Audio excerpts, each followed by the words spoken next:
He's in Des Moines now. He's in, I call it. He lives in Norwalk now. Yeah. Oh, I miss it. You know, we were such good friends. I understand why you need family With the kids, you bet. Yeah, that's all. We haven't made it down to see him yet. Well, I think he's coming back, pretty regular. Well, Susie gets her haircut. And she came here last week. And they had that in the room. I couldn't. It didn't work out for me. Yeah, that's what Leonard our friend Leonard. Right. And well, Lindsay was supposed to be here tonight. Oh, yeah? And she's so. I just got a Facebook message from her. She posted quite a long thing about, this whole book thing.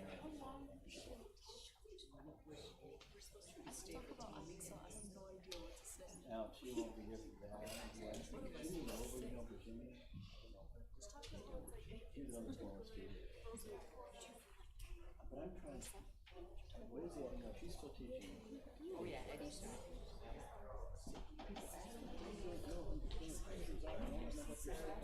You can lose track, I know. I don't know how they're feeling about things. I don't know what the climate is like. Lizzie's good. Lizzie's a good one.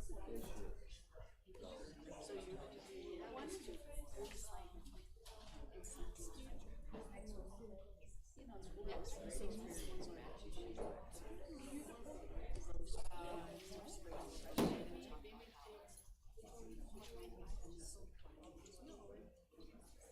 So you want to Well, three of them on that dais, former students. up here? Yes. Probably Janelle. It did remind me. Crystal.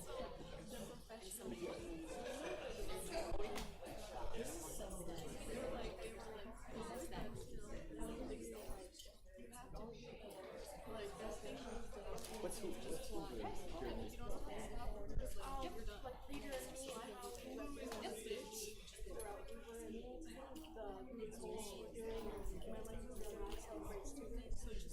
Just a little bit like students. Good for you.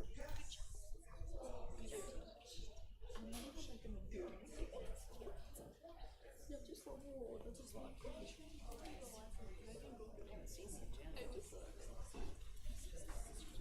Right in.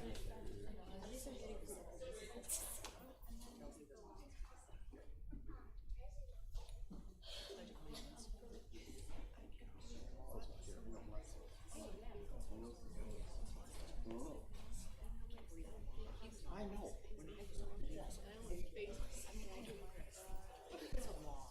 It's in a thankless job. But it was the best thing you could do. Best educational experience I ever had. Was it when you did this? They would have so many things. They would start today.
Thank you for your patience.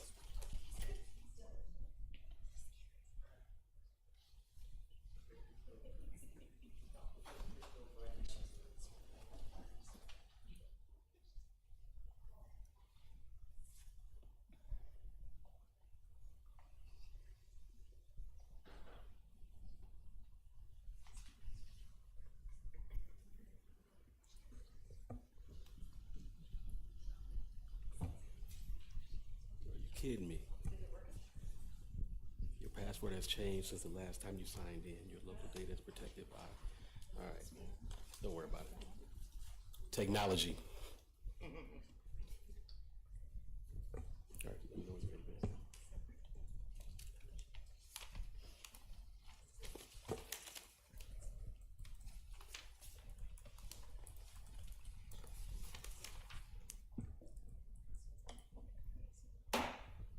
Good afternoon. I would like to call the regularly scheduled board meeting to order and ask that you join with me in a moment of silence.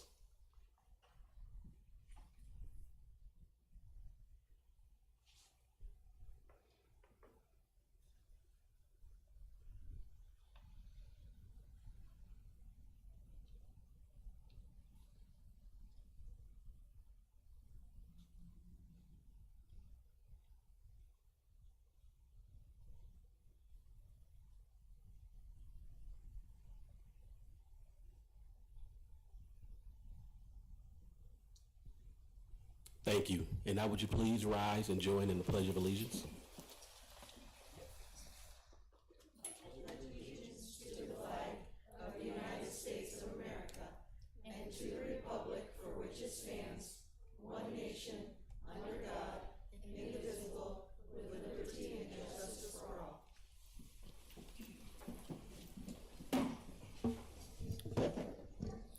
Thank you. And now we'll have Director Knight read our mission statement.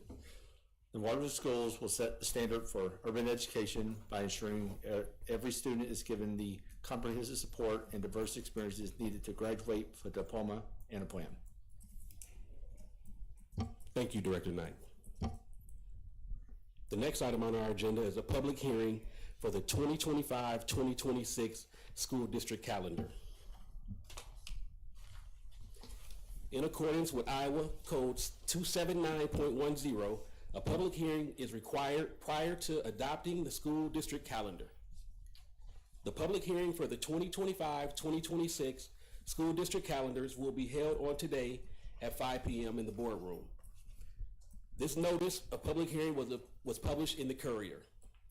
The district is proposing a rolling start as shown below and June 3rd, 2025 as the last day of the academic year. Can I get a motion to, I declare this hearing open. And if there's anybody that would like to speak on the district calendar, yep.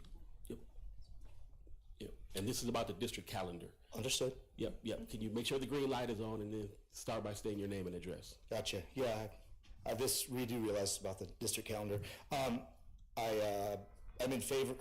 I apologize. No worries. My technology is bad right now too. Yeah, I'm going to take this opportunity to speak on the district calendar. I think that something that needs to happen that hasn't, although we've kind of moved that direction, is we need to plan out more than a year in advance. Right now we're coming out with a district calendar that is starting in August. I don't know about you guys, but I know there's a lot of parents, I know there's a lot of students, I know there's a lot of staff that need to plan things out more than just a couple of months in advance. I think this may also be a positive effect on absenteeism in the district. I know it's become a bit of a problem. With more notice, with more time to plan, I believe that the parents, teachers, staff, and so forth, members of the district, have the ability to plan vacations, plan medical appointments, dental appointments. Since a lot of this requires coordination between their own jobs where they work at, some places require a lot more advance notice in order to be able to take stuff off. So I just wanted to mention that in my little time of dedicated to the calendar. But otherwise, I believe start time and end time are great. Thank you very much. Hey, can you state your name again, sir? Yeah, my name is Michael Chapman, 2761 Deer Road. All right, thank you. Thank you. That shirt is so cool. Is there anybody else that would like to speak on the district calendar? Can I get a motion to close the public hearing? So moved. Second. All those in favor state aye. Aye. Any opposed? Chair votes aye. Motion carried. The next item on our agenda is for information only, and it is a school presentation from Hoover Middle School. We'll continue with the 2024-2025 school year, learning about all the great things that are happening in our buildings. And we have the principal of Hoover Middle School, Tom Hirschkamp, is up at the microphone and has a presentation for us.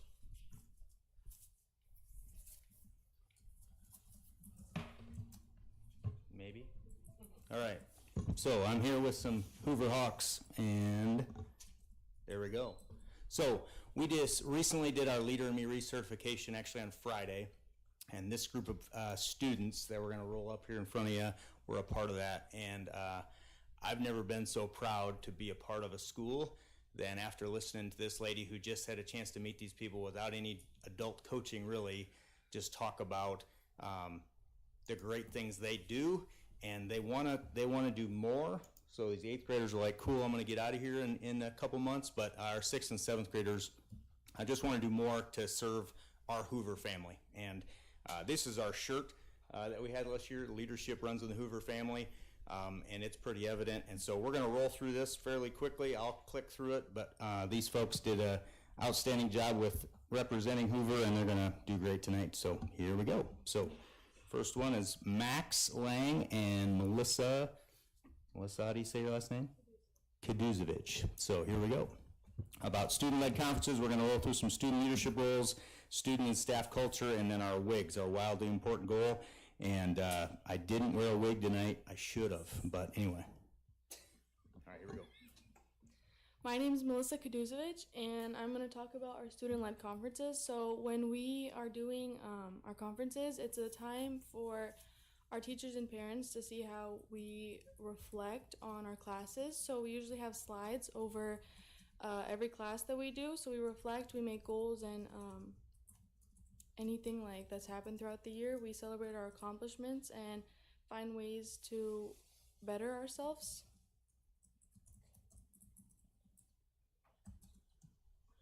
And then the second slide shows a picture of how we lead these student conferences in a really great way that I think we can show Hoover students, like getting to present what their accomplishments are, and instead of just the teacher telling the parents of how well they're doing, it's good to see that the kids can show both the teacher and the parents how well they're doing and what they're succeeding in, and the goals that they want to make, so that parents can also keep that in mind to help their student. All right. Miss Irwin. Hello, my name is Kayla Irwin, and I work at Hoover as one of the exploratory teachers. And I'm going to talk a little bit about the social and emotional health of our staff. And we probably all can agree that happy and healthy teachers usually bring on happy and healthy students. So throughout the year, we have a variety of things we try and do to keep our spirits up and encouragement rolling. So a couple of these pictures, we have students who select a staff of the month each month, and they get a great goodie basket. Staff take time to recognize other staff for their accomplishments, contributions, success that they've had, and they get to sit in a great golden chair for a week. The center picture, shows our Hawkward families, which is randomly assigned group staffings that have a variety of different leadership roles in the school that all staff are a member of. And throughout the year during professional development, we meet together to work on our school improvement plan and problem solve and just hear other paradigms of things that are happening in the school. And of course, we always try and do our awkward family picture at the start of the year, which is highly competitive. We send notes of congratulations and encouragement to one another. And then we also have a picture on there of something we call the Sunshine Cart, which is a little cart that has simple treats and school supplies on it that randomly appears at our door. And sometimes the timing is impeccable. Not only do the students bring us sunshine in that little moment, but it just helps brighten the day. So those are some things we try and do throughout the year to keep our spirits up.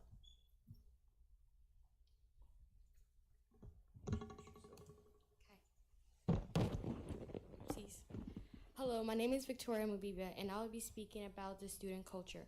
At Hoover, we always get to do a end of quarter celebration where students, we get like a free period, usually our exploratory time, where we get to go to the gym and do different activities, different sports. It's very competitive, and also we get rewards.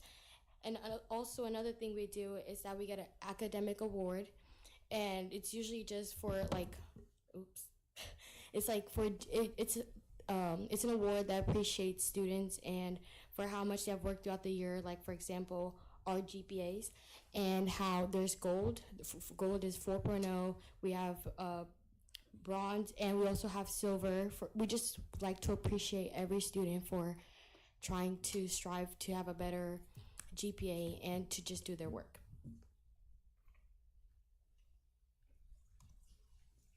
She's gonna be embarrassed by this, but so Leader Valley does a middle school student of the year, and we had the winner this year. Melissa Paul was the middle school student of the year. So she had to give a speech, it's at the gala.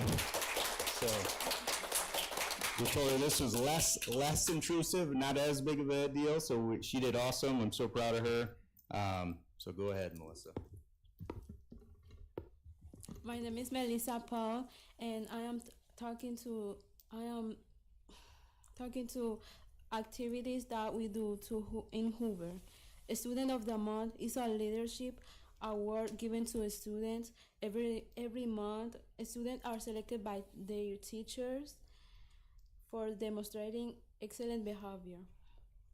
Breakfast Club is a special recognition for Hoover students. Students are chosen by their teacher. They receive pancakes, donuts, and juice for their leadership.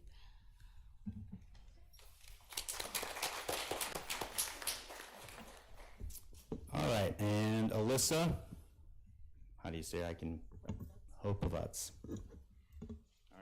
Good evening, I'm Alyssa Hopovets, and I'm here to talk about iExcel a bit. iExcel has really helped us as students to grow on our ISASP and just in the classroom. Individually, we get to learn on our strengths and our weaknesses, and we get to help benefit ourselves, while in group-wise, we get to do classroom jams all together, or we get to do fun school activities like right now in February, we're trying to see how much we can grow on our diagnostic arena, and every 10 points our name gets put into a drawing and we get fun prizes like putting Mr. Harskamp into a display case for the whole day.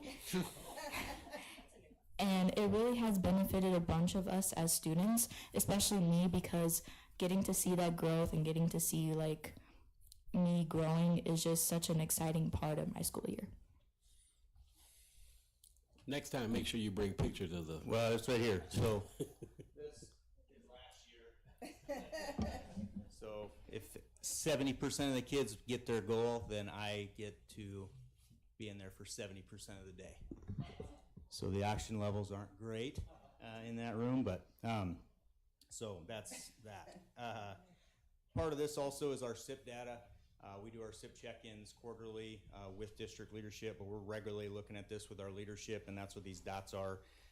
Green means we're going, yellow means we got some work to do, and red means there's some questions that need to be answered. So we've utilized that for the last 3 years, and it's been pretty successful for us.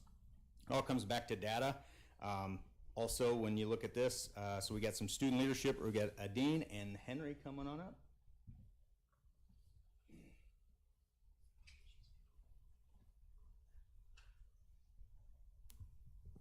Hello, I'm Henry Manning, and me personally, I am part of the lunch leaders, counseling center helpers, as a first friend. All these jobs here at Hoover help us be who we are today.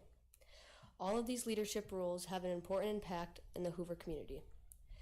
Firstly, the lunch leaders have an impact in the lunch facility where we all get to be who we are. Each day when we dismiss the tables, we get to have a conversation with the Hoover kids in the lunchroom. We get to build lots of friendships with the kids when we dismiss them. And the counseling center helpers really helps kids be who they are here at Hoover. It helps them really come out of their shell and show who they are. As a first friend, we help kids belong by introducing them to Hoover and showing them like a tour. Some kids might be nervous as a first day at Hoover, but we try to help them as much as possible to make them feel calm. And also as the concessions people are very polite, and they help whatever the people want during basketball games, volleyball games. It helps the community at Hoover so much. And as well as all of this helps the leadership rules, all the kids here at Hoover strive to be the best they can be. Hello, I'm Adin Abdic, and one of the things I'll be talking about is Lighthouse. Lighthouse is where students can volunteer their time to the community. Last year, for example, we went out and picked up trash from the streets to help the environment out. We also sold popcorn at basketball games. That's one of the things we do there. For a cycling club, every Wednesday during second hour, there's a group of kids that go around and pick up recycling all around the building and then put in the recycling bin outside. For office leader, that's one of the things I do. Office leader, we deliver passes, do packages, the slideshow that we put in our lunchroom on the TV, we update that every morning. Lastly, the communications is morning announcements, the Pledge of Allegiance, and any news. Like every morning we announce a new African American for the day, for the month of February. And yeah. Thank you. All right, I'll wrap up this. I know we're a little over time, but we have wildly important goals at Hoover. They center around our SIP plan of attendance, leadership, which would be our culture and achievement. 48% of our 488 kids are currently striving for 95%. They're above 95% for their attendance. We have 34% of our kids that have a campus leadership role, like they just mentioned.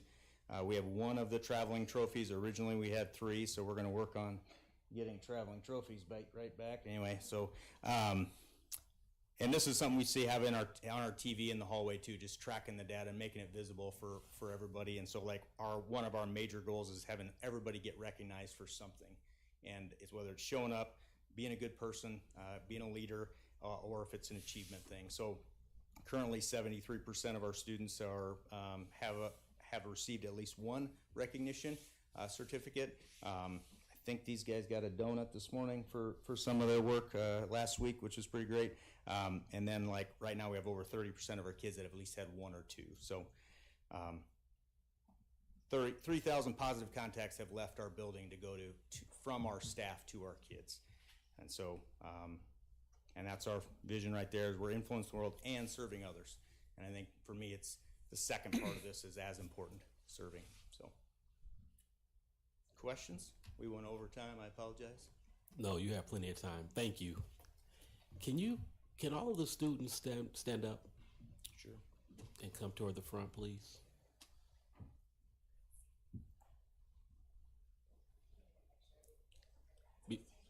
Before we get that picture, I'm going to ask that everybody, especially the board members and the people in the gallery, to give these young people a huge round of applause.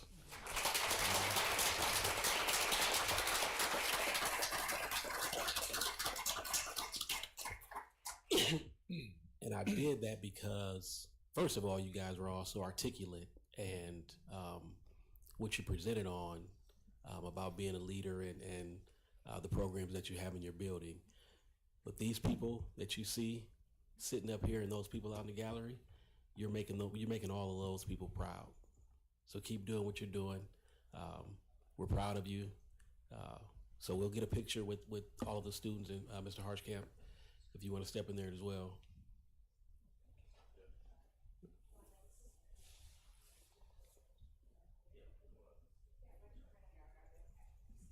Thank you again. Great job, everyone.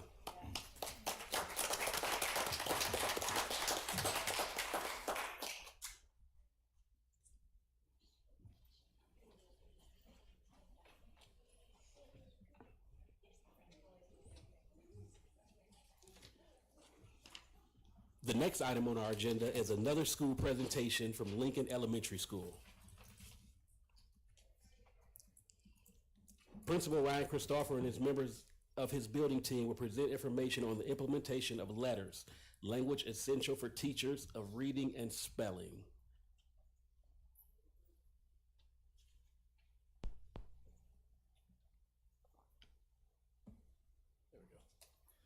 So once again, I learned something from Tom tonight. So Tom is kind of one of those mentors for me as a first-year principal.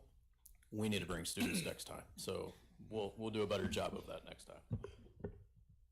Okay, so the big thing that we wanted to talk about is, I know some of you guys remember last year when we brought the letters learning to you guys and talked about how we want to make sure that all of our teachers are experts in the area of literacy. So that's what we did with this. We started in 23-24 with coaches.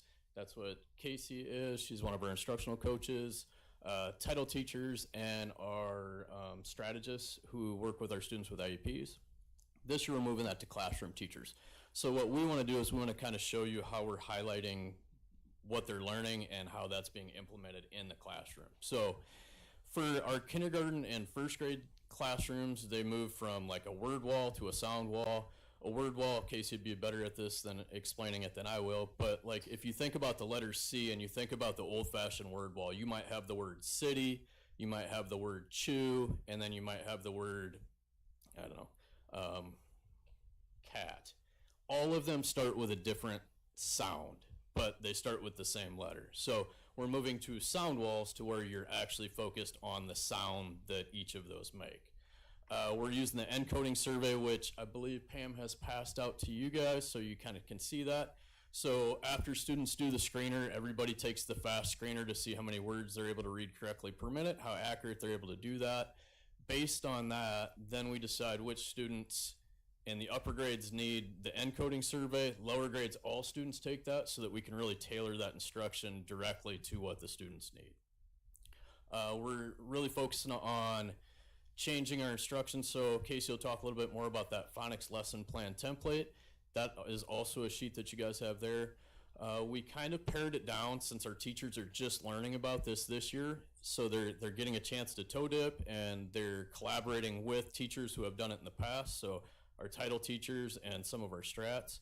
And then we're moving to giving students access to more decodable text. So think about decodable text would be they have the skills that they're practicing in the text instead of uncontrolled text where there's all kinds of different patterns and things like that. So if we're working on the CH, that's what you're going to see in the text. So something that we recognized was there's an abundance of literacy data that teachers have access to. And so we felt they needed some guidance in how do I look at this data to inform my small group instruction. So something Ryan and I have been working on is what we're calling the small group literacy instruction decision tree. So it's kind of like a flow chart for teachers to use, and it's still a work in progress. So as we move forward in the upcoming years, we hope to have full implementation of this. So based on the fast screening data and depending on the accuracy and the rate at which a student is reading, there's individual flow charts for that. And so this is one example of the flow chart. And so it's going to start off on the left-hand side with the different sources of data that we collect on students, including A reading, auto reading, and then depending on how they're doing on their rate on fast, especially 2nd through 5th grade, we might give that letters encoding survey to give more of a deeper dive into their ability with encoding, with spelling. And so from that, all those data resources, we kind of help teachers understand what information is this data giving us, and then depending on that data, what should my small group instruction look like? Should kids be engaged in a guided reading group with the possibility of an additional focus of increasing their rate, or do they need to be engaged in explicit phonics instruction? So some things that we're seeing so far, we got our winter screening results back recently, and we had some huge growth in kindergarten. 73% of our kindergarten students made typical or aggressive growth, so we were extremely proud of that. And still speaking to kindergarten, our Black African American subgroup, 88% of that subgroup made typical or aggressive growth. And then another thing we wanted to highlight is some individual students. So this student is brand new to the district this year, came to us from another district, had struggled a little bit with reading in the past. You can see their accuracy. So accuracy was not real strong, about 50% accurate prior to this year. Moved up to 80% accurate, and then improved 55 words per minute from the beginning of the year till winter. So typical growth would be about 20 words per minute in that chunk of time, so more than doubled that based on the instruction that they've received. And then this student is a student who's been with us for multiple years, and you can see they struggled a little bit their very first year, and then grew, so red to green, green is good, just like Tom was saying before. See, again, continue to learn from Tom. And then this year, you can see they had that big summer drop. So we've talked about this. We talked about this a little bit last year with the board. Big summer drop. And then again, this student grew 42 words per minute. So doubled the growth that we would expect to see. And a lot of this is based on that focused instruction, really focusing on making sure that they're accurate. And then once that accuracy happens, then they can be more fluent and read quicker. Some other things we wanted to talk about was we're also seeing, so not only are students becoming faster readers, but this is just showing our accuracy. So second grade, we had 11 more students who were accurate, who were proficient accurate-wise from the beginning of year to mid-year. Third grade, there was 6. Fourth grade, there was 5. Fifth grade, we actually lost one. We had one drop down, but we had almost all of our students were proficient anyway, so there was only like 8 students left. So we just had one that as that target change dropped down. So now this next part, you're going to see Casey and I kind of tag team this, because this was a place where we had a teacher who had a family emergency. She was going to come in and speak to how it's actually impacting her and her instruction in the classroom, and we'll just kind of talk through some of these things. So the teacher was a second grade teacher, and what she was going to talk about is how it's changed some of the instruction that they've had in the past. So typically in second grade, you'd have almost every student in guided reading, regardless of what the screener had shown to start the year. You'd talk more about like their reading level, so they're reading a level D or a level C. Instead, what it's changed to is now it's really focused instruction, focusing on exactly what they need. So if that student needs short vowels, that's what their instruction looks like, and then they're moving to text that connects to that. So we've seen a huge shift in our building. Something else that's had a huge impact, you'll see in these pictures, this is a combination of classroom teachers and title teachers, is the model that we're using at kindergarten, first and second grade. Our title teachers push in to those classrooms during the reading block and help the teacher serve the small group instruction. So very rarely will you see kids in kindergarten, first and second grades sitting independently for a large chunk of time. They're maybe sitting independently for like 15 to 20 minutes, where in the past with our old structure and kids in guided reading groups and title pulling out, some kids were sitting independent for 20 to 40 to sometimes the whole hour if their group didn't get met with that day. And so we're seeing that when we decrease independent time and increase the opportunities kids have with explicit direct instruction, that it's showing growth. Another thing that we contribute our impact to and our growth to is the collaboration between our title teachers and the classroom teachers. So every Friday, our title teachers meet with every kindergarten, first and second grade teacher, and they talk about their progress monitoring data they took that week, and they use that data to inform their instruction the very next week. So this is highlighting some of that collaboration that takes place weekly. Anything else? Why is that only for the K through second, you said? Yeah, to serve like early intervention. So like we're trying to fill those gaps, kindergarten, first and second grade, before they get into third, fourth, and fifth. And also then our title teachers, they serve the students a double dip at first grade and kindergarten. And so like the hours in the day too, they're not able to serve third, fourth, fifth as well. So mostly though early intervention. Yeah, would you add to that? And we're super fortunate because we have 4 title teachers, so I think that's more than most buildings. So we're able to push into all 4 of our sections. What is the difference between encoding and decoding? So encoding is spelling and decoding is reading. Okay, so the way that they used to do it, like when my 18-year-old was little, right, is she would get all these just sight words, right? Do we still, I've read some, are we moving away from that more and doing more of the phonic decoding, or are there still so sight like words? Or sight words or like irregular words, that's still part of the phonics instruction. It's just the way in which we're teaching them is a little different. So like in the past, it may have been taught through memorization. Yes. I like put it on a flashcard. This is the word said, S-A-I-D, said. And like we heavily rely on students' memory to recall that word. Now we use an instructional routine called orthographic mapping. And so we help kids understand the parts of the words that they would know based on where they're at in their phonics progression. So like a kindergartner would know, like if I'm sticking with my example of said, that S says S. So that part of that word is regular for them. Okay. But then the part, a kindergarten brain or a first grade brain is thinking, oh, that's short E. And they might spell it with E. So we use language now like is represented or shown with AI. That's just part of the word we have to know by heart. We call them heart words in kindergarten and first grade. And then the D that you hear, that's regular. Like that's spelled like D, like you know. And so we're just giving them some more strategies or hooks to remember that word rather than just flashing said and trying to remember said. that makes a lot more sense. I remember going into like a second grade room and helping some of the kids with their sight words, and they would look at it and just say a completely different word when you know that they knew what some of the sounds were. So I think very that'd cool. be this format here, using.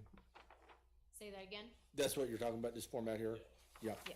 That's what we use to find out exactly where we want to start the instruction. So if they miss certain words, that tells us that's where we want to start instruction. Yeah, I like this matrix sound. So that's what you mean by moving from word walls to sound walls as well, is it's not just you have to learn what the words just look like. And Right, we help kids understand that the letter C can make different sounds. Even though it's spelled with the letter C, it can make different sounds. Yep. Very cool. Yeah. Well, and it's, the other thing you see is in second grade, well, actually all through the grades, but I was in a second grade classroom the other day, and they're talking about the rules for why you spell things that way. So I know when I was a kid, it was, oh, well, it's English, it's just complicated. Yep, but there's actually rules that make that way so kids can learn those and become better spellers. How do you handle silent letters? There's different syllable types that would fall into, like the VCE syllable type. So yeah, we teach syllable types, we teach spelling rules, like we really just give them access to our alphabetic code. Like we help them understand the alphabetic principle, and so English doesn't seem as complicated or irregular when we really break it down and teach kids, like, well, the reason why it's spelt that way is because XYZ.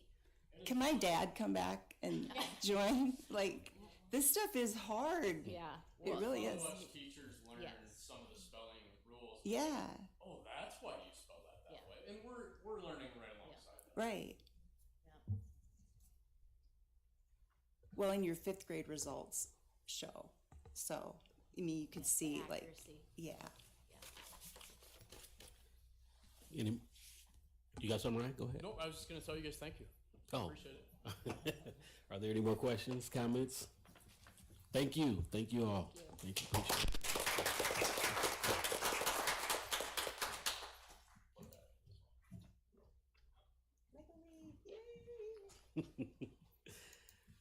The next item on our agenda is another board celebration. It's the Lego League Challenge, and this is for information only.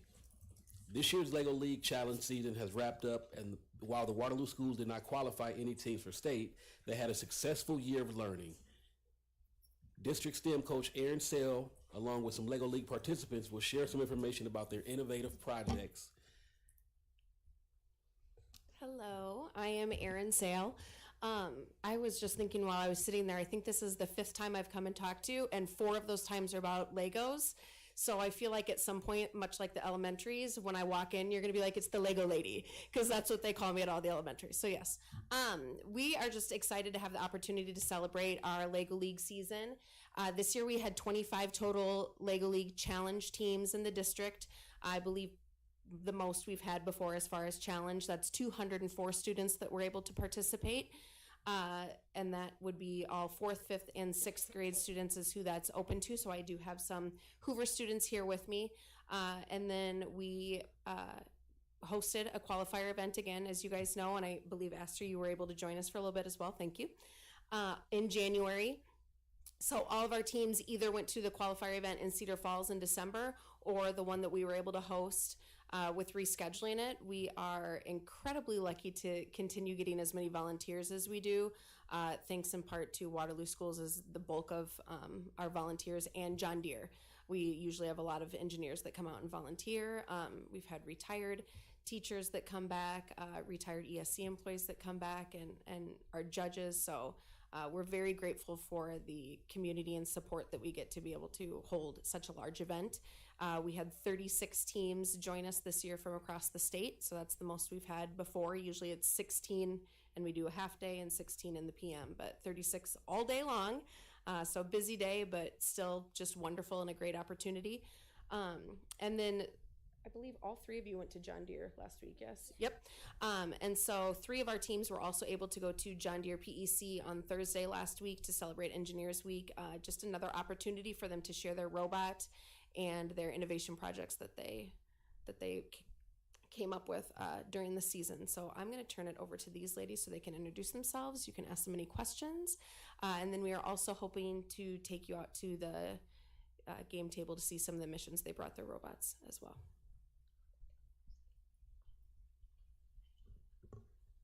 Do you guys have any questions to start me off? My name's Addison Hanson. I'm a 6th grader at Hoover, and I'm on the Hoover Lego Hawks.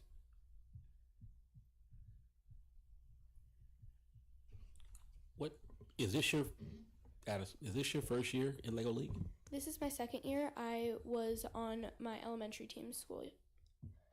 Okay. What is the biggest difference from your first 2 years, from year 1 to year 2, and what do you enjoy most? My biggest difference is that in my first year, I didn't exactly know how to code or to find a problem or solution to any of the things we had going on.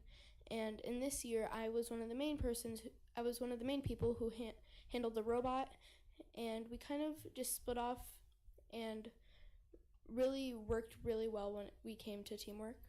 And my favorite part of it is probably the way we all can come together at the end, even if it's on different teams or just different people in general. So what was your project that you guys did? So the project was like to find a problem related to the sea because the theme was submerged in the deep, and we had to find a solution to a problem that has already happened. I don't exactly remember what problem we chose. I know one of them was water pollution.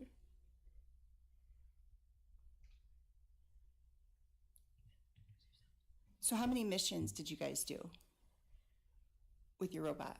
My team, I think, was able to complete 3 come the tournament, and I don't know how many their team was able to do. Hello, my name is Isabella Frederick. I'm also a 6th grade student at Hoover, and I was on the peanut butter jellyfish team. I didn't come up with the name. That was just put there. Our team, this is my 3rd year doing Lego League, and our team completed also 3 missions. Do you guys have any questions to start? What's a mission? Well, so there are a couple of missions, which is different things that you have to have your robot complete. So there were a couple, I know one of them, you had to drive into something. There are push, pulls, and retrieves. And I remember one of them, you have to push something so you have to push this like lever thing so you can grab something and put it somewhere. And I know that was one of the ones I did. I don't know how to explain it very well. But yeah, a mission is just something that you have to code your robot to complete. So it sounds like a mission is what grown-up engineers have to figure out how to make their stuff do too, right? Yes. Okay. Gotcha.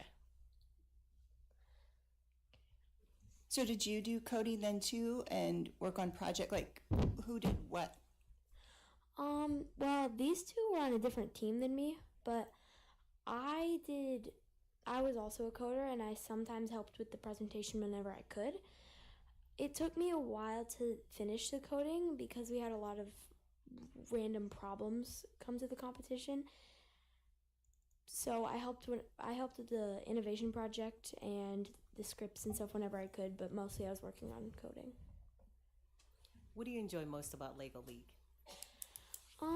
I really enjoy how we all can come together and like see what we've all done and the different perspectives of it. I feel like we all can find our strengths and our weaknesses within what we're doing. So I really like the coding because it taught me a lot of new things of how to code. I code. Yeah. Can we hear from our third young lady now? My name is Polly Linayasa, and I'm on the 6th grade Lego Hawk team. And this is my second year doing Lego League. Do you like it? Yeah, I think it's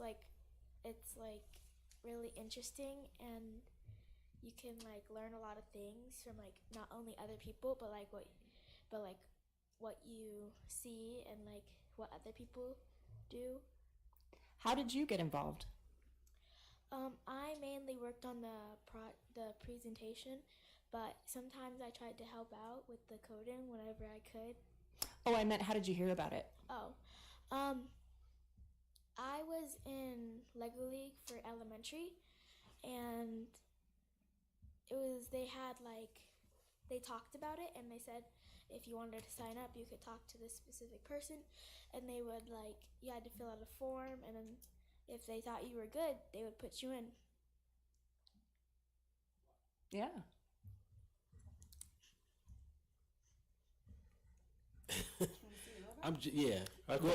Before we do that, I had a question. Go ahead, Jesse. Go ahead. I mean, this is to Aaron Moore. So, I hear a lot of focus on the coding side. How much focus is on the mechanics side of the robots? As far as like adding parts to it, or Learning how mechanics work. This is, if we think about it, it's kind of a basic going into it. I mean, they're one of their first big robots that they've done. So a lot of it is just looking to see and like troubleshooting what can I do to even just make it move and go forward and backward. And a lot of teams start just with that. Can I move this from one end of the table to the next? Some of them as they go, and these ladies are a great example of being on it multiple years. So they're coming in with some knowledge. So then they're able to take a look at what programming and coding can I do to move an arm a certain way, or why does this work and this way doesn't? So it's still just kind of an intro to it.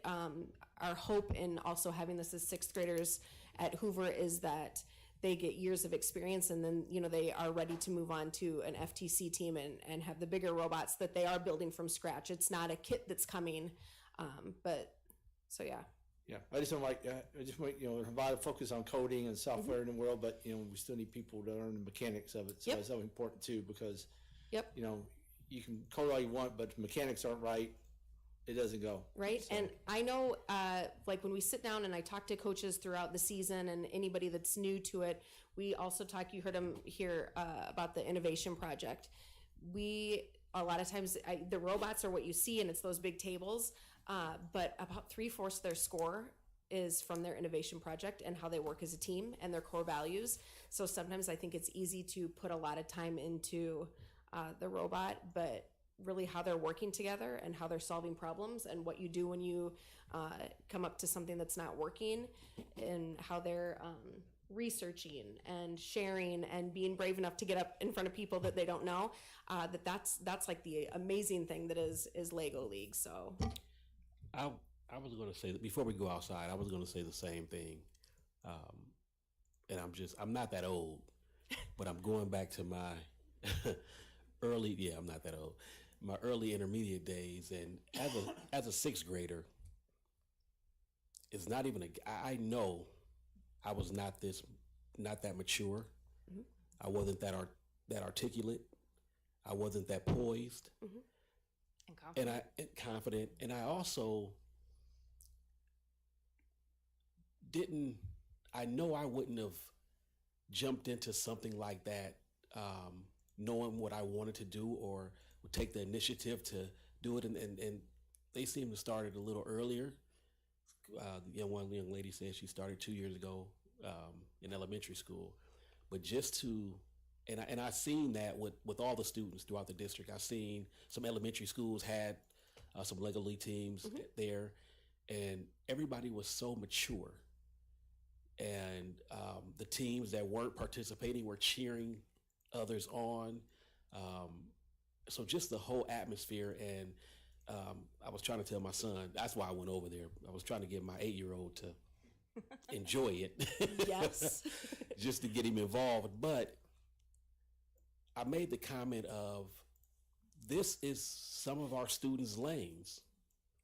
So I'm an athlete. I'm more of an athlete. So I gravitate to sports. Janelle is music. She gravitates to music. But this is some of our kids' lanes. And we have engineers by trade, by career, that sit on the board, and they're valuable. So there's a lane for you young ladies. I know there's a lot of STEM going on in the district, but you did an amazing job that day, and you're doing an amazing job right now, explaining to all these people what you did, what you do, and how you enjoy it. So keep up the great work. And I think we're going to take about a 4-minute. Yep, we had some technical difficulties earlier, and so, but they've got, both of their robots can do one mission that they can show you super quick, and so yeah. Okay, so we're going to take a brief, about a 3-minute break to go outside and look at the demonstration. So Great, thank you very much. thank you.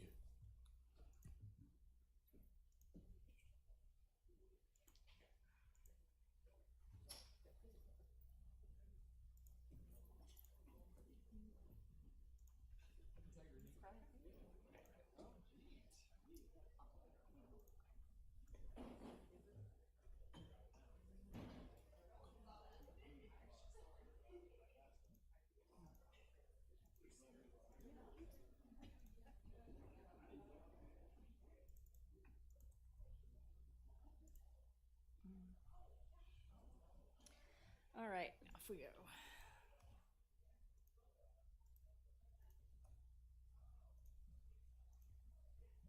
Everybody else is welcome to come see too if you want to. Okay.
Game on.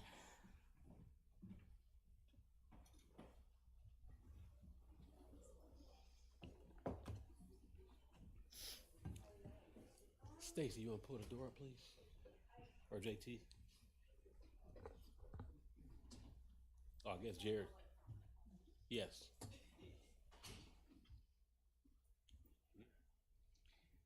It was a long road getting here.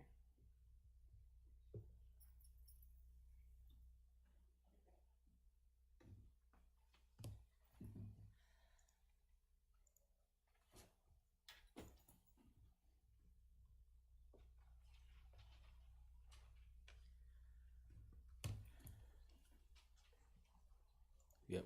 All right, moving right along with our agenda. The next item on our agenda is information from individuals and delegations.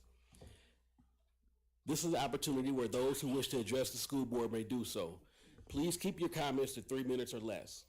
Ms. Arndorfer will hold up a yellow card when you have 30 seconds remaining and a red card when your time has expired. At that time, I will ask you to conclude your public comments.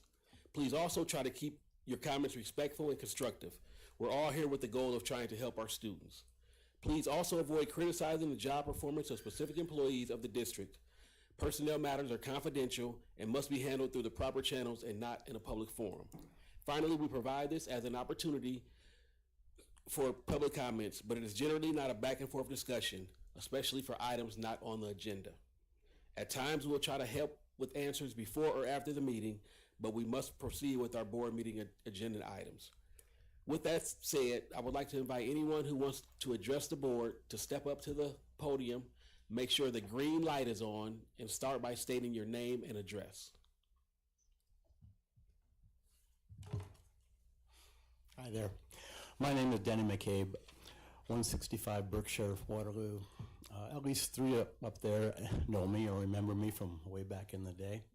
I guess I'm here on a good night. It's kind of Hoover night. I taught 8th grade American history at Hoover for a long time. I think maybe 1983 to 2011 or so.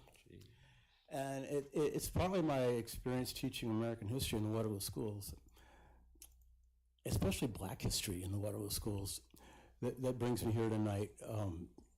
One thing, I don't know this, I've been reading on Facebook, and maybe this has changed, but one of my motivations to be here was my disappointment in the decision not to do the American read-in.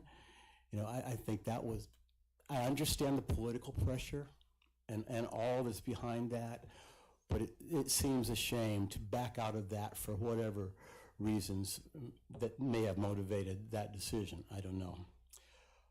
But the other reason I was planning to do this anyway, and now I have an empty bag, but I did have a bag that contained the 1619 project, the visual experience, Nicole Hannah-Jones's new edition of the 1619 project.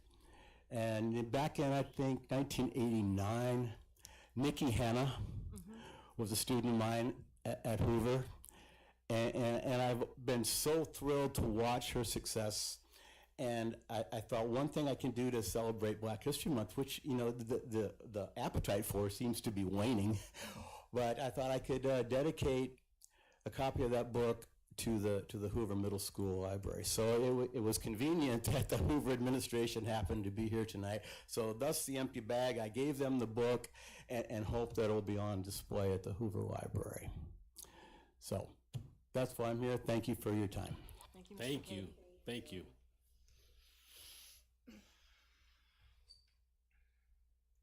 Is there anyone else that would like to address the board?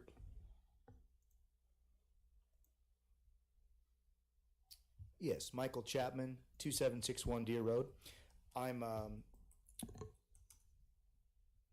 speaking to you today.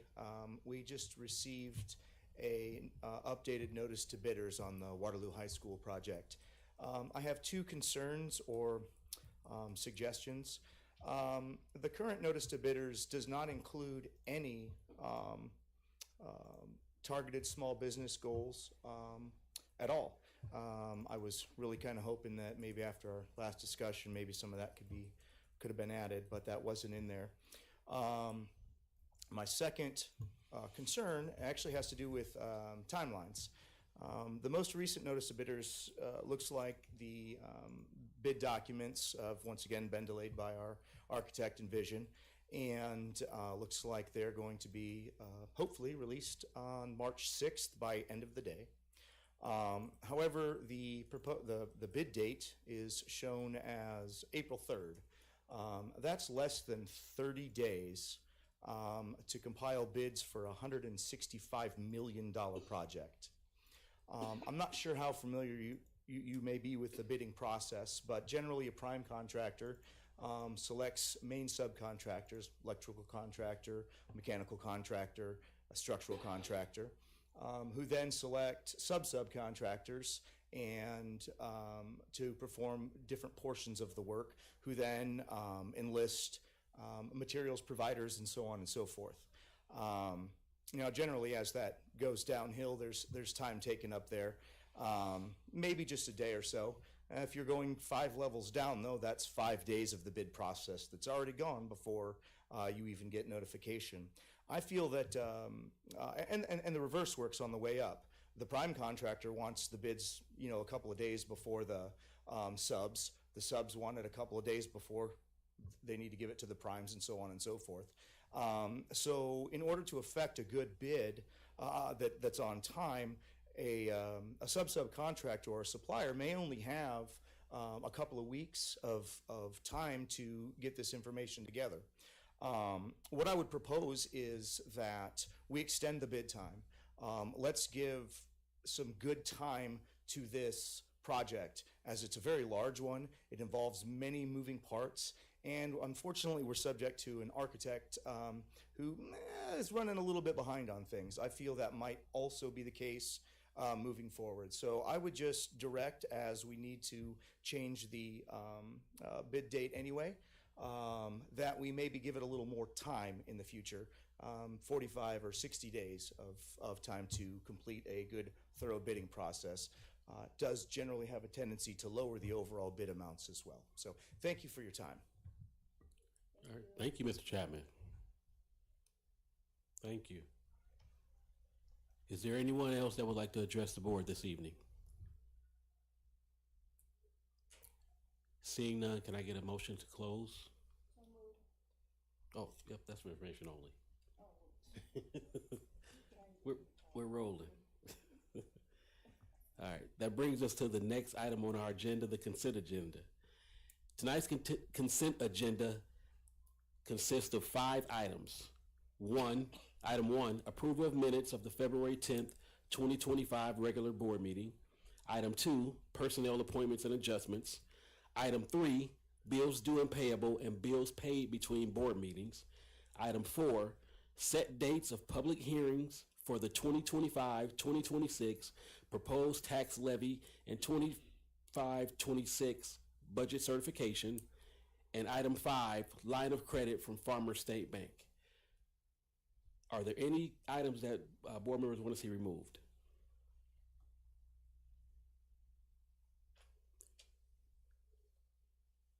I'll remove item 5.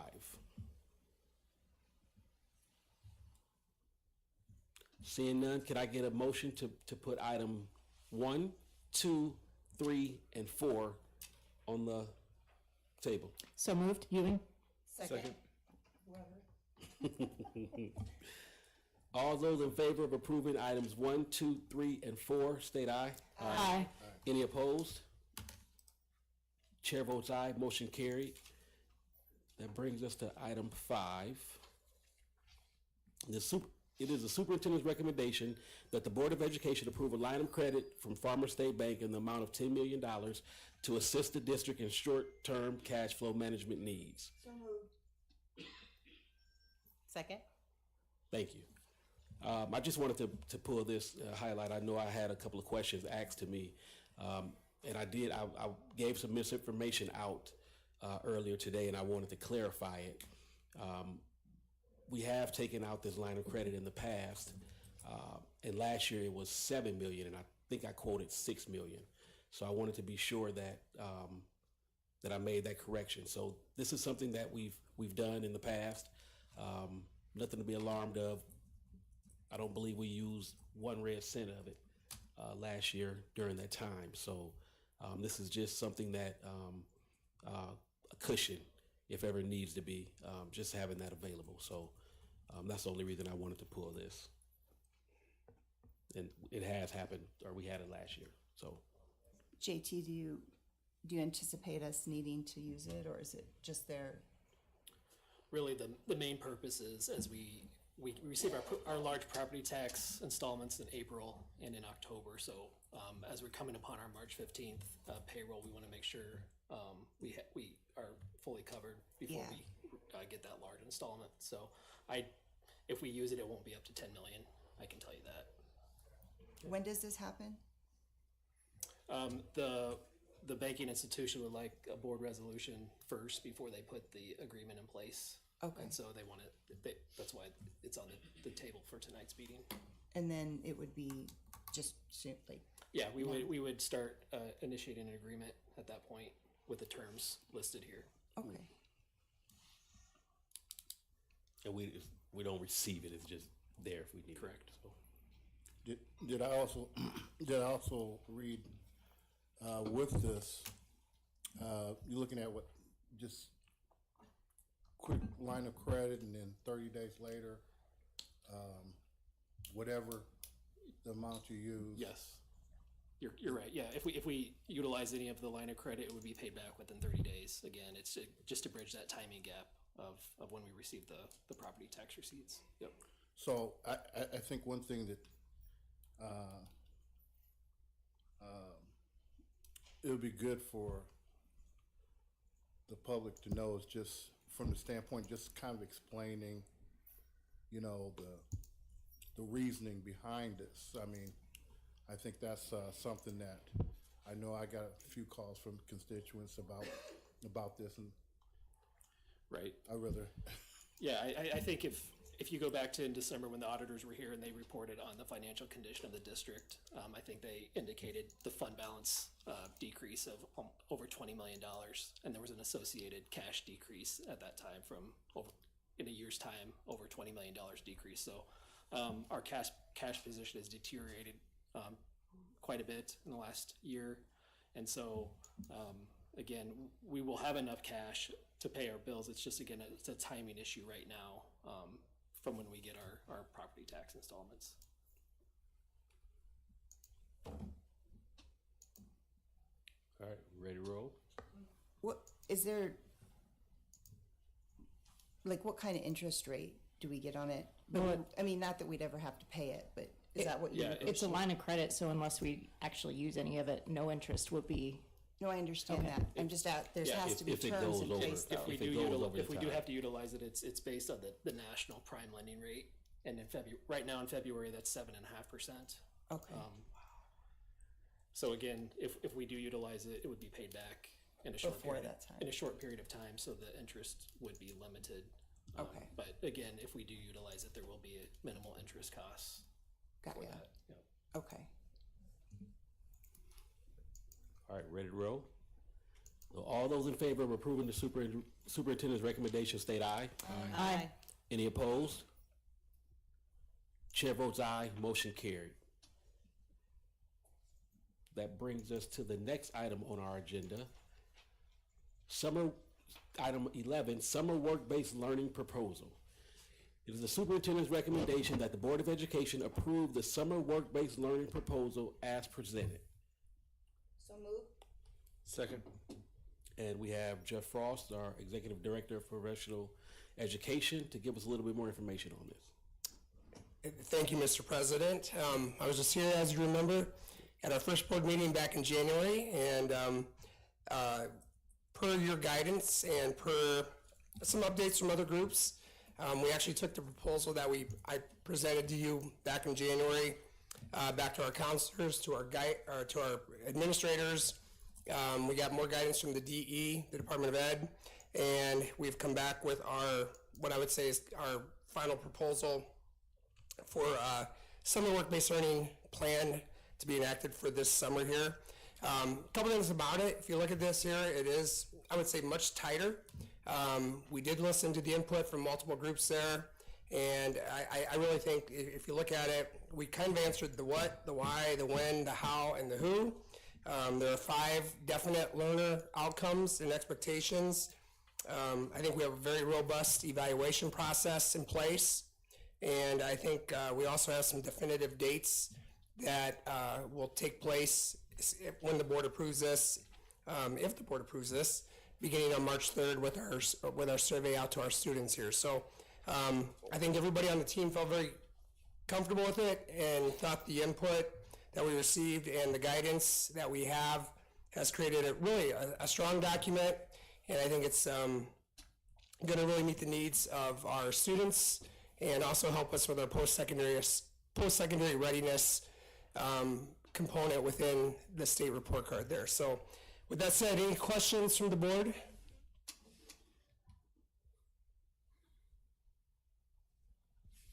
I expected this last time. I think last time we had you up here for about an hour.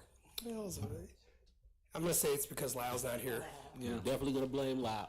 We'll be able to get Jeff, can we be able to get a summary of this after the summer to kind of see what the kids did and like who they work for and some of that maybe?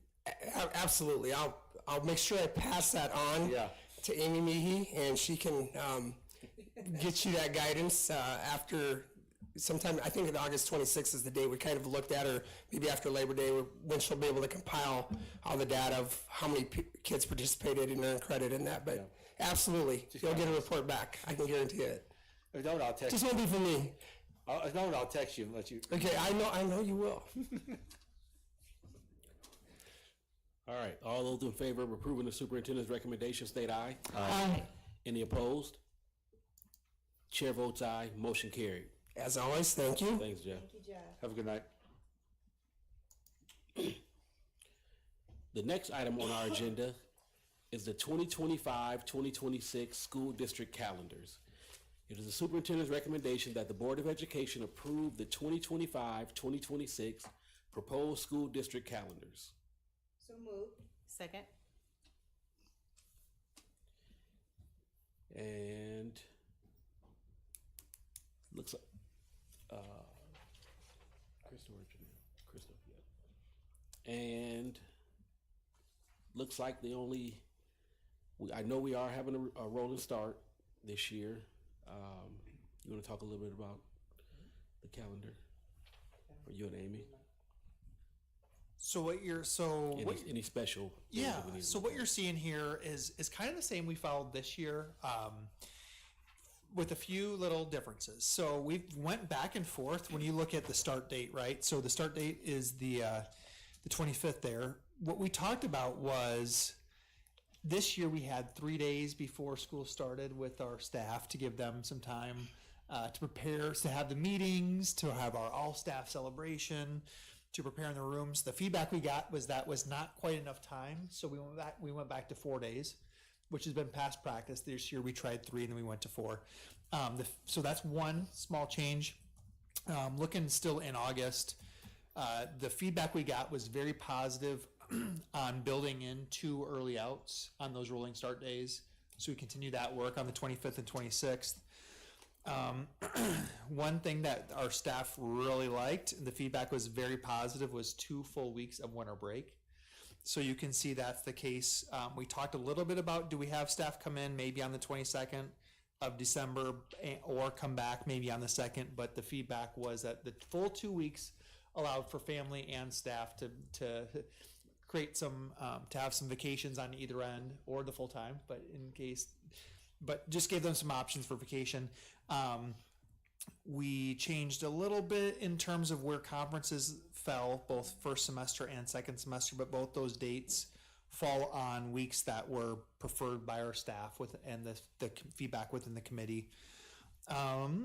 Taking a look here. How many built-in snow days are there? Looks like there's 2.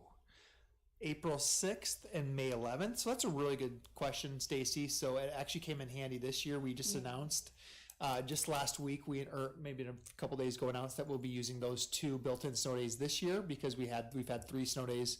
We're going to make up 2 of those days, but we've got extra hours built in. That June 4th, that June 3rd last day of school, and then June 4th last day for staff works well. It gives us a couple day cushion. We always like to end on a Thursday or Friday if possible in terms of school letting out, as opposed to coming back for like a Monday for like one extra day. So overall, this is a pretty straightforward calendar. The PD days are set up pretty much the same as this year. The start days are relatively the same. Winter break looks the same. And so, yeah, I mean, not a lot of huge changes for next year. Do you have any questions on that?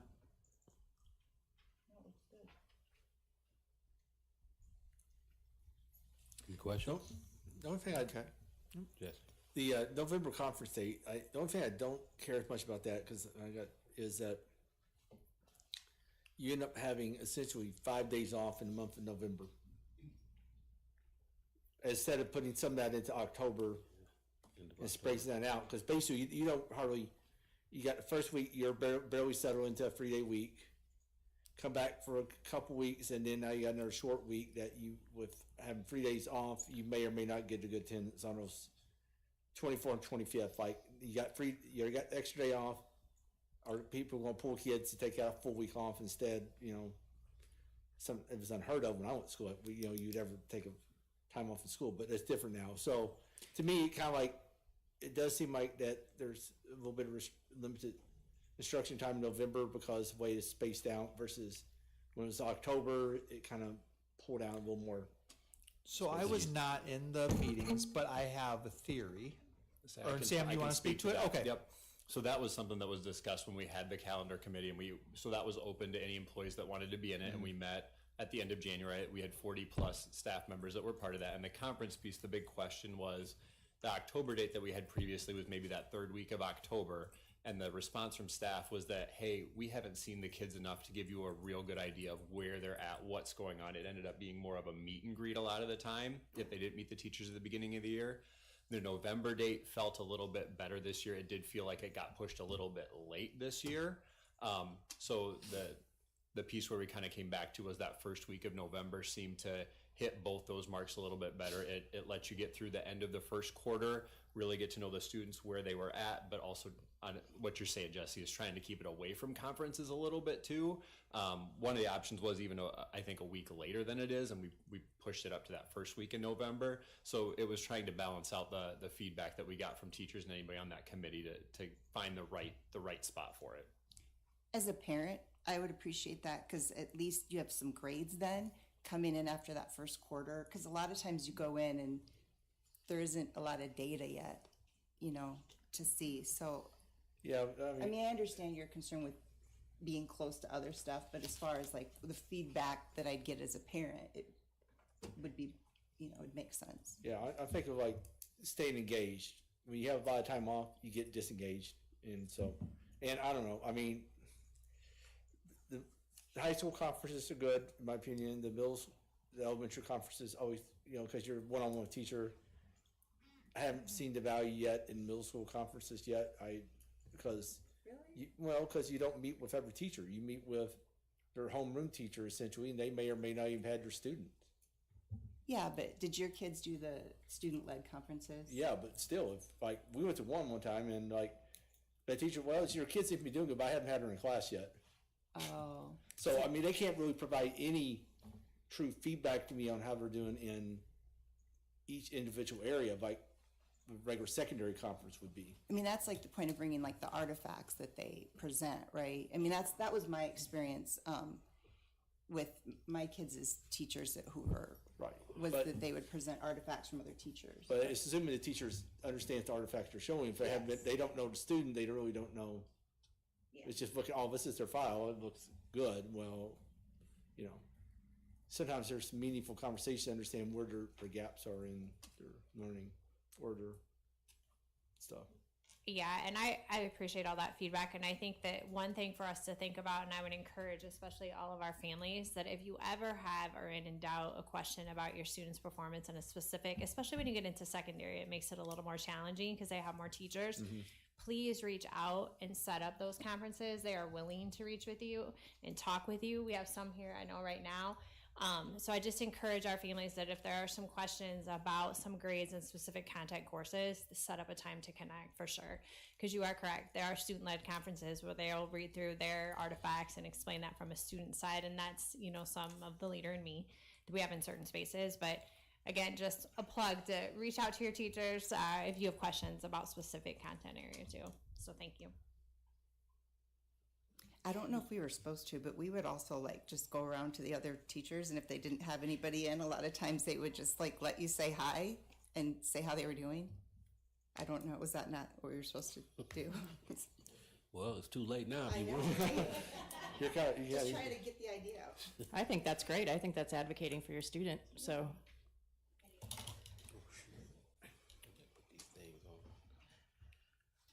All right, any more questions, comments? So all those in favor of approving the superintendent's recommendation, state aye. Aye. Any opposed? Chair votes aye, motion carried. Make sure you thank the committee, the calendar committee, for all their work on that. The next item on our agenda is the item 13, the budget guarantee for the 2025-2026 school year.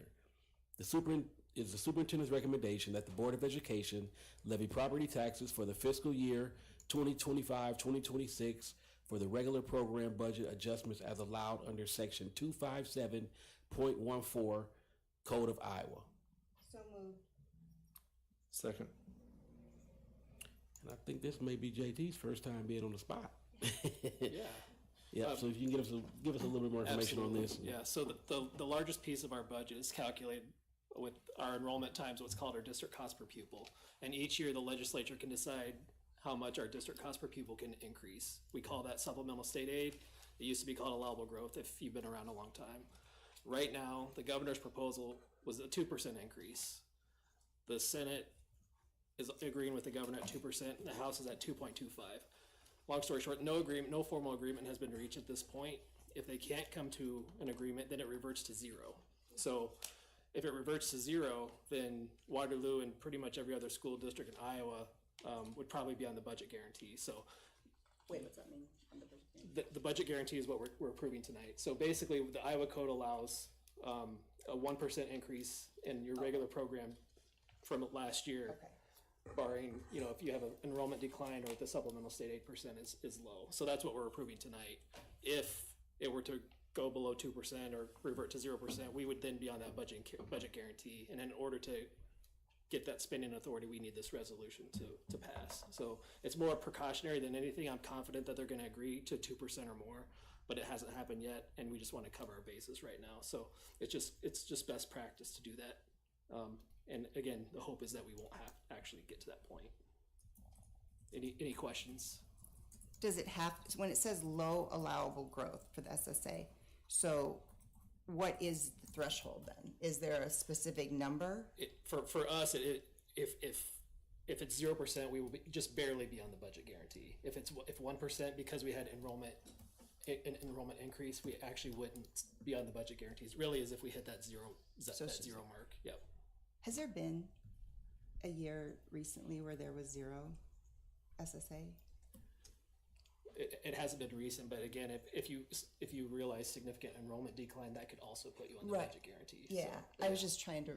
Yeah, we haven't had zero for a while. It's been probably 8 years since that has happened, I think. 2's pretty low though. It is. Yes. 2's pretty low. All right, any more questions? So all those in favor of approving the superintendent's recommendation, state aye. Aye. Any opposed? Chair votes aye, motion carried. This brings us to item 14, and this is for information only. It's board policy changes, first reading.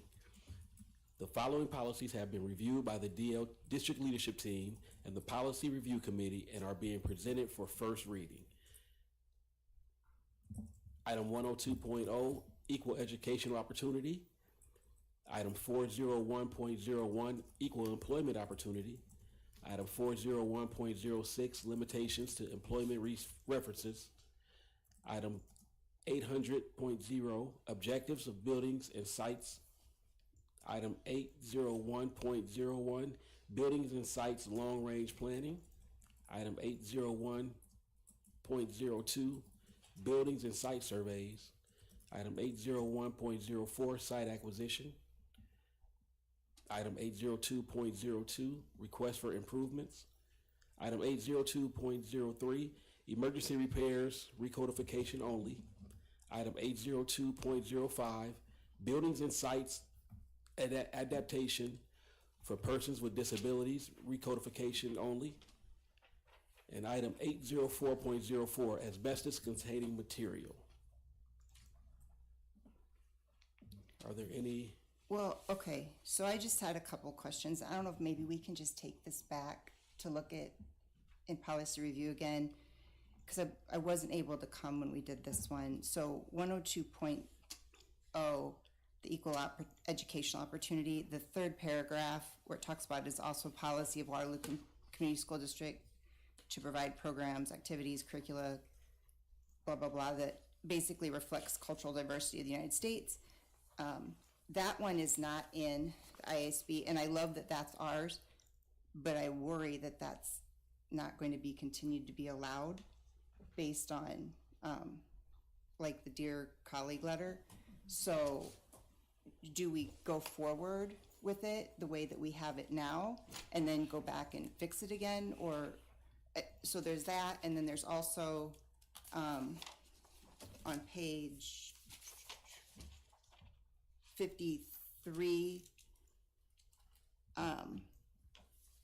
is the equal opportunity and affirmative action employer going to continue to be on applications, and the second paragraph, an affirmative action coordinator, is that something that we're going to continue to be able to have? So I'm just concerned if we do these now, doing these now,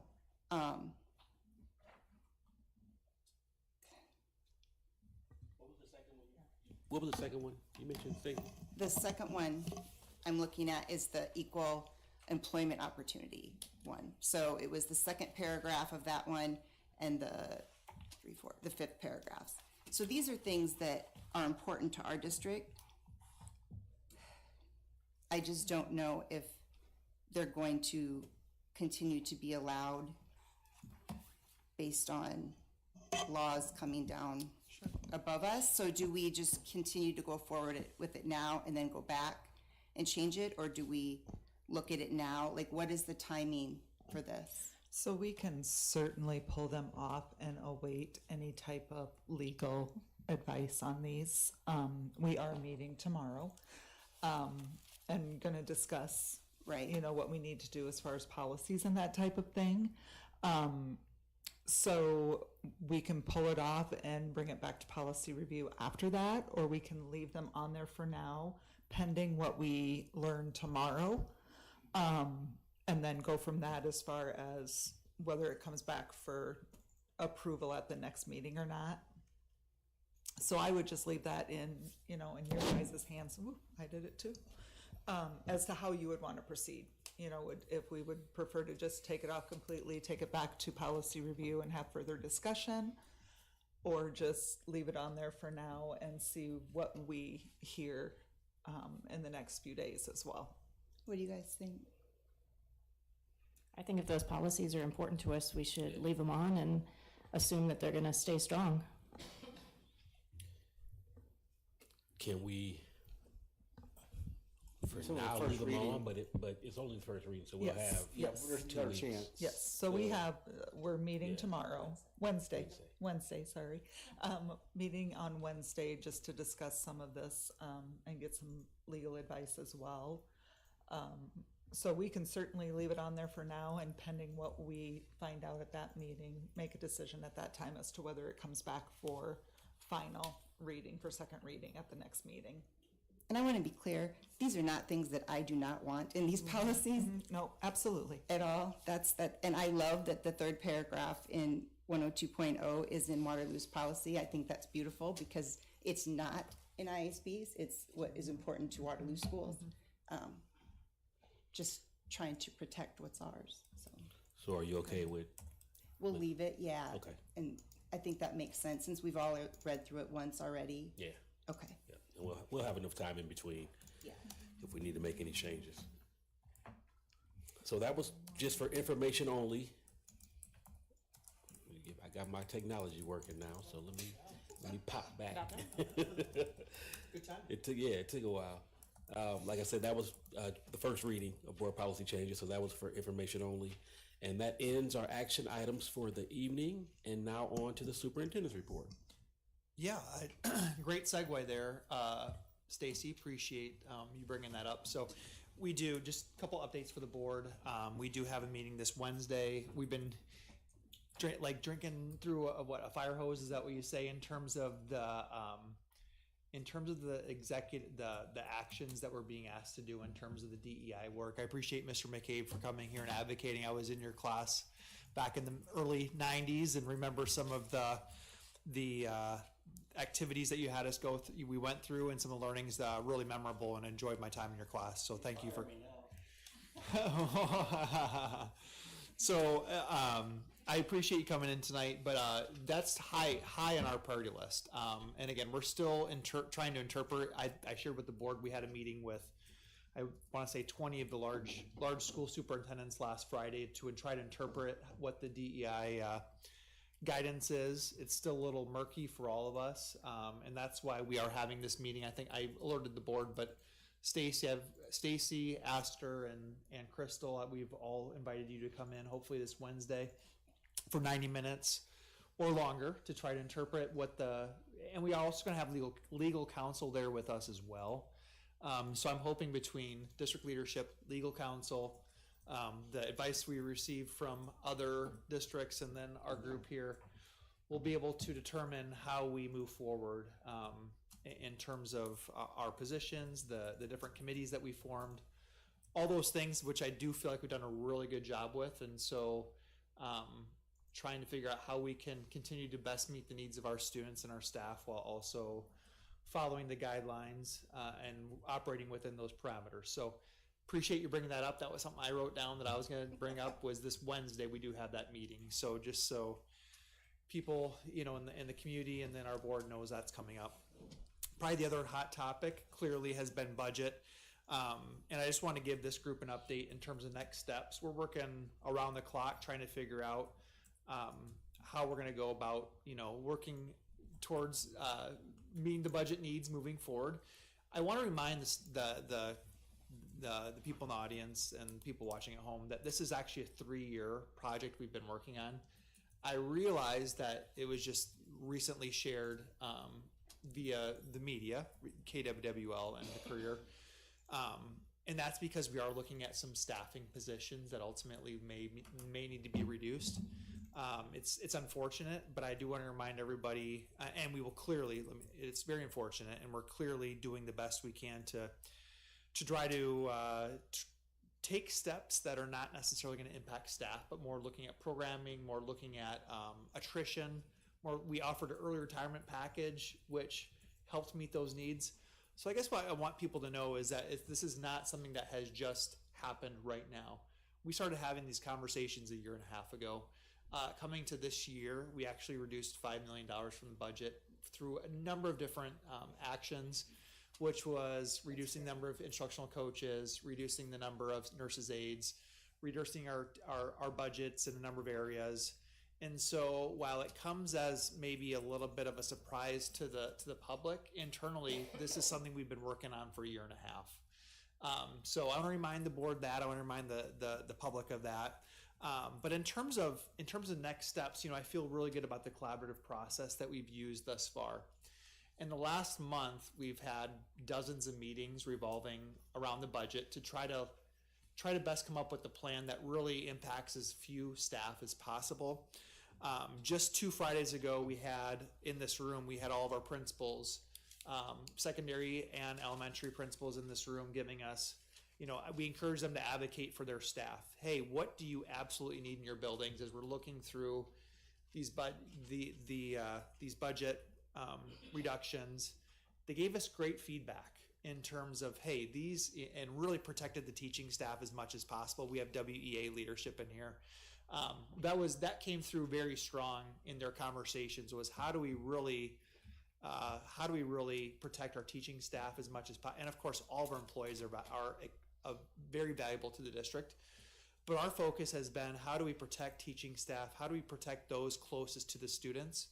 And maybe look at some of our auxiliary staff through attrition. How do we maybe make some movements there? So a really good conversation with our principals in this room a couple weeks ago. And then this past week, WEA leadership had a chance to give us their feedback as well. So we empowered their officers. They had a chance. We met with them on one of our snow days and had a good 90-minute Zoom with them about, hey, here's what we're thinking, but we want to hear your feedback. So WEA met with their leadership last week and came up with their recommendations. So what we're doing is melding the ideas of DLT, district administration, building administration, and teacher leadership to come up with the best ideas that we can come up with. So in terms of next steps, this Wednesday is going to be a big day for us. Is that the 26th? Yeah. So we're going to have, not only on the same day, we're going to talk about some of the DEI changes. We've also got finance committee meeting on the 26th, where we're going to bring to them kind of our recommendations, where we're at right now for feedback in terms of where we're at, our ideas. And then the following day, we're going to hopefully have some guidance from finance committee. We're going to meet again with principals and WEA leadership to again look at the ideas that we have in terms of where can we reduce, not just next year, but in 2 years. And our focus is really, as much as possible, how do we move our staffing reductions to 2 years from now? So we're trying to find as minimal staffing impacts for next year as possible. And then really in 2 years, that would be where we see a little bit more, a bigger, maybe a little bit more work that's going to be done around staffing. So again, I want to say we're trying our best to not only protect the teaching staff, the staff that are closest to the students, but also move as many of the staffing decisions to the 26-27 school year, which is really a year and a half from now. So I feel good about where we're at. We still got some work to do. But ultimately, I want the board to know and the community to know those recommendations will come back to this group on March 10th. So on March 10th will be the first time where we roll out, hey, here's what we're looking at for the next 2 years. And again, this is a different approach maybe than other districts, meaning that we're not just looking at 1 year, but we're looking at 2 years worth of how do we stair step this. So it's not a big shock in year one, but it's 2 years worth, and we give any impacted staff as much time as possible to prepare and to look for opportunities through attrition to maybe find some landing spots for some employees. So I guess I just want to give an update. That's very long-winded. We've got a number of steps coming up. In short, the steps coming up are finance committee this Wednesday, principal meeting with WEA leadership this Thursday, and then ultimately coming back on the 10th to give you our recommendations. That will be the opportunity for us to share that with you and the community. Do you have any questions on that? Is that just like an information only? You're just going to be sharing when's the big budget day? That's like in the April, right? When the last step in the budget process will be the public hearing and then the board approving or adopting the budget, which is on April 28th. Okay. So we would love to our plan is to bring it to this group on March 10th. Mm-hmm. Because we feel like we owe it to any impacted staff to get the news to them as early as possible. Yeah, That's the week before spring break. Again, we could wait until April, but I feel like that's valuable weeks that we're missing that we want. If there's any impact, and again, we're trying to limit it as much as possible. We're trying to through attrition or through some movement, but. Our hope, Stacy, is that on the 10th, and we've done this before, we looked through past practice. Okay. It went back a few years, but there's been past practice of where we bring, I think we called it a resolution to the board. Okay. And hey, here's what we're saying from district leadership perspective. Again, it's going to be vetted through the finance committee. And again, if I'm open, if beyond the finance committee, if I want to meet individually with board members ahead of the 10th to go over our ideas, I would be up for that as well. Just so you're not caught off guard by what we're going to propose on the 10th. Well, I mean, I'm on finance, so I'm good. I don't know. I was just wondering if it's like, I hate this thing. If there's something if we need to, the other board members feel comfortable with that, or if it's more like they need, if board members feel comfortable knowing. We need to know. Okay. I mean, that's part of, I think, kind of an issue. So setting up So meetings with. information needs to flow down to the ones who are not on the finance committee. Right. So we can kind of look at how we want that to work, like we did with the Yes. the last the last one we did. So. And I agree. Perfectly fine with if it's me meeting with board members, if it's somebody from the finance committee. Yeah. Any combination, I'm good with. This is clearly important decision that we're making. I also want to say, while I have the chance, this is if you just we all pay attention to the news. There's a lot, and I'm focused on this district clearly, but this is happening everywhere. I had a conversation with the professor at UNI this morning. Things are not looking, based on everything going on in terms of post-secondary, right? There's a lot and you look across, and again, I'm not trying to minimize what's going on in this district, but when I had the superintendent's meeting last week, everybody is going through this. Whether it was this year, next year, 2 years out, Des Moines, Cedar Rapids, Iowa City, Dubuque, Sioux City, Council Bluffs, everyone's going through this. So again, sometimes we get focused on, oh geez, what could we have done? It's just, it is a perfect storm right now in public sectors in terms of the money that we talked about, the 2%. You get 2% so many years, year after year, it compounds. And eventually something has to give. So again, I just want to be clear, sometimes I appreciate the Courier article. I appreciate the KWWL. They did a nice job as well. But sometimes we see the headlines and we assume the worst, and we assume this is just Waterloo, when in fact it's across the board. So I just want to be clear while I have the chance to make sure that we put things in perspective a little bit. All right, thank you, Dr. Smith. For board comments tonight, we'll start with Director Cox. I guessed it right. I got my order. I guessed it right. No, I got see my what order. I could see it. Well, one thing I just want to throw out is, for our kids that are young adults that are in organized clubs, organized sports, congratulations, because I think this season kind of have ended, but some of the clubs and everything, like with the Lego club that we see, it shapes lives. And so I definitely want to put a shout out to the teachers that are motivating our kids to be involved in the different organizations and everything that they have there at the school. The leader in me, just having them involved. I think that's so essential for our kids to at least have that experience, so it still allows them to dream. We need our kids to dream. Usually dream kind of gives you that notion to put things in action. I appreciate my constituents that reached out to me and wanted clarity. And with that, moving forward, it would be kind of good. I know I'm not a newbie, but I'm a so-called newbie. Just, moving forward, because there's a lot of things going on, having some talking points, that would help me. Yeah. That would definitely help me. And also information. doesn't make any difference what committees. I think, all of us as members need to make sure we have an idea of how to move forward, because everything is moving very, very fast. For you ones that are here, you might be a little bit experienced, but for me, this is moving very, very fast.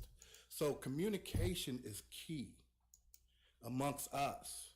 So that's one thing that, it's stemming from the communication of teachers motivating students and everything.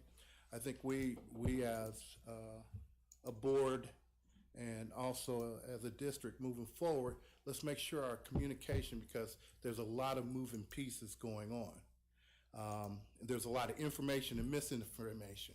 I want to make sure we're on the information side instead of the misinformation side.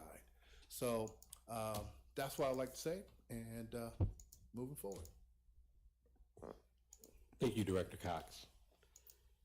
Director Knight. All right. Well, I'm gonna get us back on the positive side. We've had a little bit of been a very interesting few weeks here. I'm gonna give 2 congratulations here. We'll go with our high school wrestling teams. We had East had 5 state qualifiers this year. It was a huge number for them from recent years, and West had 2 state qualifiers. East school had the state placer. So congratulations to all those kids. Very big thing being able to make the podium at the Iowa High School State Tournament. And then a second one, I wanted to congratulate. We are fortunate to have 2 years in a row Iowa Journalist of the Year. Miss Kaylin Crawford at West High. Congratulations to her. I mean, it's pretty amazing that program is brought home 2 in a row with 2 different students. So congratulations to Kaylin and Miss Goodman and her working at program.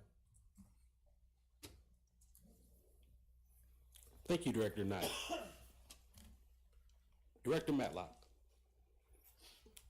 Thank you, Director Williams. First off, one of the reasons why I love being around you all, but to see those students come up there and their leadership, that really makes my day.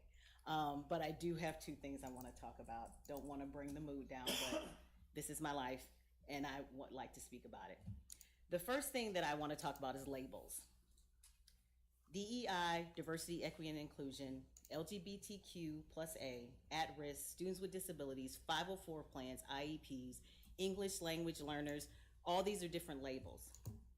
Labels that we place on people, groups of people that's how we identify them. But behind those labels are people. So as we continue to make decisions in this season, let's not forget the human beings behind the labels that we have. It costs $0 to be decent human beings. Another point I'd like to make is that there are 12 heritage months that are established within our country, in America, and one of those includes Black History Month. Black history is American history. These months were formed years and years and years ago to educate, to provide awareness, and to celebrate. But all these is American history. This is America. So as we continue to comply with the federal state guidelines, I'm not telling us not to. We obviously need to do that. I want us to be mindful that these are people behind all of these labels. And also, as we make decisions, I'll be glad when we are able to make a decision not based on fear, but based on what's best interest for our children. So, thank you.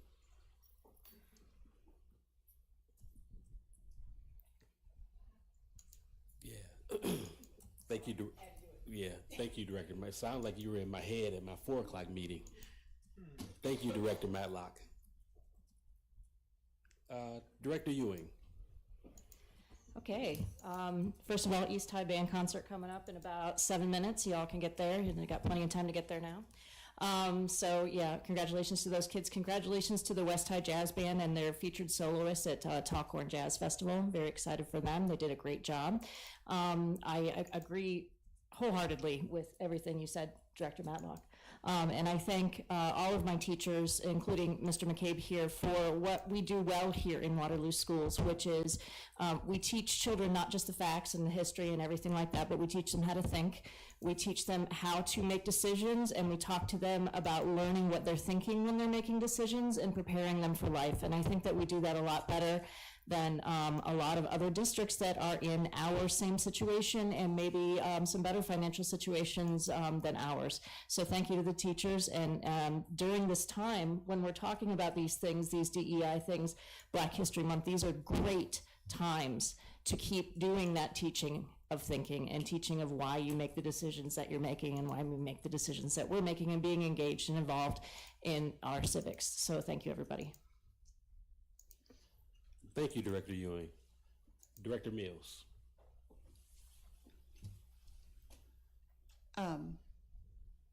After Crystal, I don't really have to add a whole lot more. That was beautiful. Cost $0 to be a decent human being. I think I might get that tattooed on me somewhere. One thing I have been thinking about that we've talked about in the past was having a student representative on the board. And the state board has one. It's something that is done across the nation. I've brought it up several times over the past 5 years. So I am going to propose that we look at that for the upcoming school year.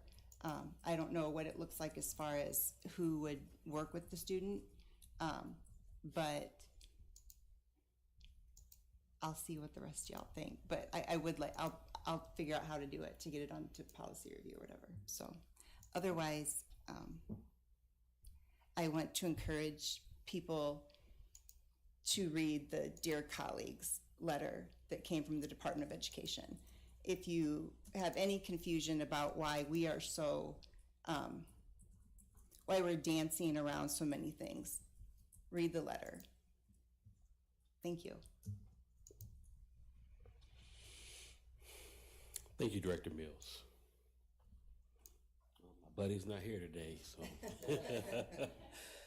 I have to follow that. I've been, this year has probably been one that I've wrestled with the most when it comes to this time of the year and what this month represents. And I don't know if it's because of the new legislation. I don't know if it's because I'm just tired. But I know who I am, what I am, where I've come from. And I'm tired of that being put in a box. I've been African American, Black, whatever other name you want to think of, for 48 years. And I don't like the fact that I still have to try to reach a height during the shortest month of the year when we're talking about people or a person. It's almost like if you take the percentages out of the 12 months, it's almost being relegated to being three-fifths of a person. And I don't like it. So hopefully, how this new legislation and some of the laws that are coming into place, we can normalize celebrating all.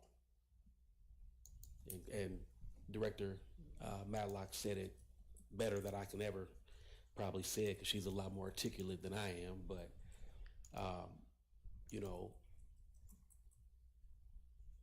those individuals that we label, or they have labels. I have an autistic son, so I understand a lot of what dealing with people that may not look like you or act like you, and how they're viewed in the community or in the world. But it doesn't take a lot to be a decent human being. It doesn't take a lot to care for your neighbor. I won't, get into the religious aspect of it, but all the religions that are in the world, they're all supposed to teach love and care for your neighbor. And it wasn't specific of what your neighbor looked like. or what your neighbor practiced. I never read that. So in Waterloo, in the Waterloo Community Schools, who is now a minority majority district, it's up to us. This is our community. This is our school district.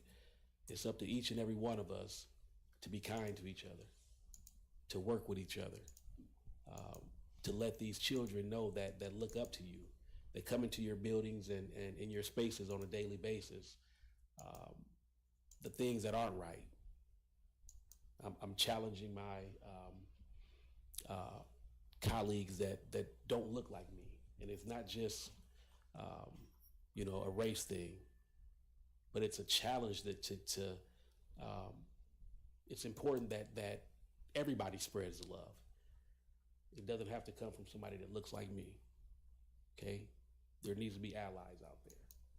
So I definitely wasn't gonna open that. I was just gonna congratulate the West High wrestlers, but I knew Jesse was gonna get to it first. I mean the Waterloo wrestlers, both West High and East High. And then good luck to the basketball teams this evening. East and West are both, the gentlemen are both have games right now. Tip-off should be right now. So with that being said, can I get a motion to adjourn this? Well, let me do hold on, right before I do that. So I'm still learning this technology. So my important dates are on a whole nother screen, but I like it though. I'm getting used to it. There they are. The next time we'll be in this boardroom, well, conferences, PK through 12 conferences will be Tuesday, February 25th from 4 to 7:30 p.m. and Thursday, February 27th from 12 to 8 p.m. with no school on February 27th and no school on February 28th. The next time we'll be in this room will be on March 10th at 5 p.m. And then spring break to follow the week of March 17th through the 21st. So with that being said, if there's nothing else, can I get a motion to adjourn? So moved. Second. All those in favor state aye. Aye. Any opposed? Chair votes aye. Motion carried. Thank you.